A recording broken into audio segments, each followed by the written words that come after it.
Hi, I'm Tim, licensed loan officer, and today I'm going to answer a question for you. Can you buy a home if you have little to no cash? Well, you can't buy a home with absolutely no cash, but you can buy a home if you have a little bit of cash on hand. What you're going to need is, number one, good credit. Having good credit helps you qualify for some of the down payment assistance.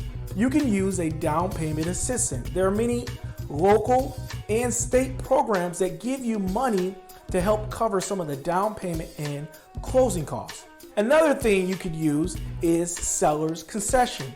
With a FHA loan, you could get up to 6% of seller's concession. So if you're low on cash, make sure you have good credit, make sure you use a down payment assistant program, and use seller's concession.